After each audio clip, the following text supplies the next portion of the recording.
दशहरा पूजन आखिर क्यों किया जाता है, ये जरा हमें सरल भाषा में समझाएं आप।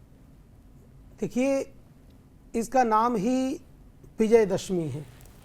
तो दशहरा, पहले तो ये शब्द पर बड़ा आप ध्यान दें। दशहरा, 10 पापों को जो हरण करता है उसे दशहरा कहते हैं। तो दशहरे का पूजन भी होता है। कई बार हमारे यहाँ बड़े व्यापारियों के हमने देखा है तो जो जौ आदि बोए जाते हैं तो उनका बड़ा पूजन करते हैं और उनको कानों में लगाते हैं। ये मांगलिक होता है, शुभ सूचक होता है। तो आज तो पाप पर विजय प्राप्त करने का ये दिन है और भगवान श्री राम जी ने इस पर, आज के इस महापर्व पर आज विजय श्री प्राप्त की थी। तो ये विजय का दिन है, ये मंगल कामनाओं का दिन है। ये आज के दिन अस्त्र शस्त्र का भी पूजन होता है ताकि उन अस्त्र शस्त्र, देखो अस्त्र शस्त्र विशेष हैं, सुदर्शन चक्र है भगवान का, तो उनके लिए बड़ा उनका आराधन किया जाना चाहिए, उनका पूजन का दिन है आज। तो पांचजन्याय विद्महे हेति राजाय धीमहि तन्नश्चक्र प्रचोदयात्, ये भगवान सुदर्शन चक्र का ये मंत्र है। ऐसे ही शंख का भी मंत्र है, पांचजन्याय विद्महे पावमानाय धीमहि तन्नो शंख प्रचोदयात्। तो शंख का पूजन हो, गदा का पूजन हो, हल का पूजन हो, जो दाऊदयाल श्री बलराम जी कृष्ण जी के बड़े भैया जी धारण करते हैं। तो इन सब का ये पर्व है और ये विजय का पर्व है। आज के दिन भगवान राम ने दुष्ट रावण की उसने जो आतताई बना ये मचा रखा था इस देश में, तो इस कोलाहल को शांत किया, इस आतंक को शांत किया। अधर्म पर धर्म की विजय हुई, इसलिए इसको विजयदशमी कहते हैं। और ये 3.5 सिद्ध मुहूर्तों में भी आता है। कई बार हम लोग कहते हैं कि आज कोई मुहूर्त नहीं मिल रहा है, तो बोले दशहरा में बिना पूछे भी आप मुहूर्त कर सकते हो। कोई भी शुभ मुहूर्त, कोई भी शुभ पूजा पाठ आप विधि विधान से कर सकते हो, इसलिए इसे दशहरा कहते हैं। तो कोई विशेष मुहूर्त नहीं है, हम किसी भी वक्त पूजा अर्चना कर सकते हैं। हाँ, ये सिद्ध मुहूर्तों में से एक है। तो इसमें कभी भी आप इसमें बिना पूछे भी आचार्यों से आप मुहूर्त कर सकते हो। आपका इसमें जो भी पूजा पाठ रहेगा बहुत ही विजय दिलाने वाला होगा, मंगल कामनाओं को सिद्ध करने वाला होगा, आपकी पूजा में सिद्धि प्रदान करने वाला ये पर्व है ये जी। तो देखिए, अभी आपने समझा कि आखिर दशहरा पूजा क्यों की जाती है। और शुभ मुहूर्त की जहाँ तक बात की जाए तो यहाँ पर आचार्य जी बता रहे हैं कि इस दिन आप किसी भी मुहूर्त में पूजा अर्चना कर सकते हैं, क्योंकि इसका विशेष महत्व होता है और ऐसे में आपको किसी शुभ मुहूर्त के इंतजार करने की ज़रूरत नहीं होती है।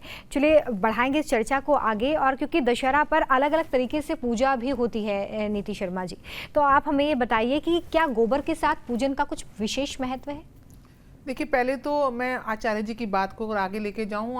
24 तारीख को जब दशहरा पड़ रहा है उदया तिथि के समय, तो आज 2 बहुत ही शुभ योग बन रहे हैं, रवि योग और सिद्धि योग।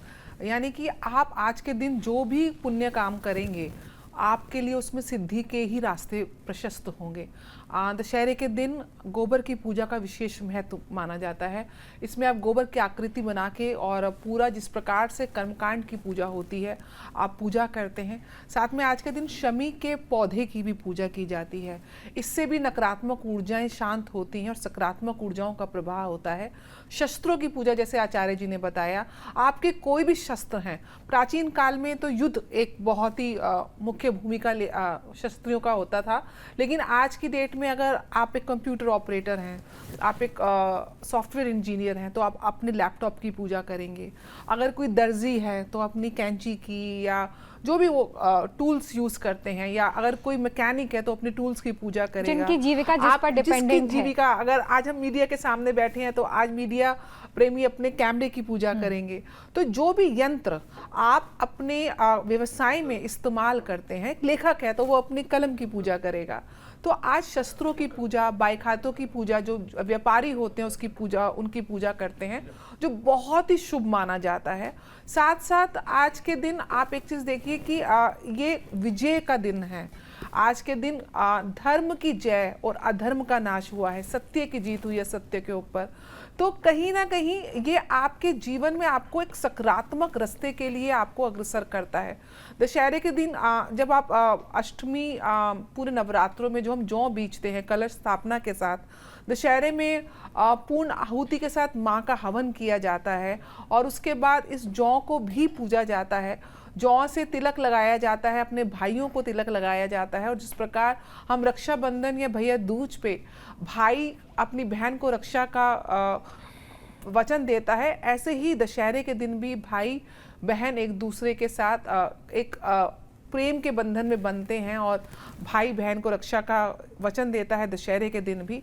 साथ साथ दशहरे में अगर आप दो चीज़ें होती हैं हमारे अलग अलग राज्यों में, आप देखेंगे तो कहीं दुर्गा की मूर्ति की पूजा होती है, दुर्गा मूर्ति का विसर्जन होता है दशहरे के दिन, और जहाँ रावण को जलाया जाता है। रावण एक प्रकार से शत्रु का प्रतीक है। इस दिन आपके जीवन में जो भी आपकी शत्रुता वाली चीज़ें हैं, जैसे कि आपका अहंकार है, आपको उसका नाश करना है, आपको सात्विक आचरण को अपने जीवन में लाना है। तो इस प्रकार से एक प्रकार से जो आपके जीवन के भीतरी शत्रुओं हैं उनके नाश का दिवस है, तो वहाँ से आपको विजय की प्राप्ति होती है। आज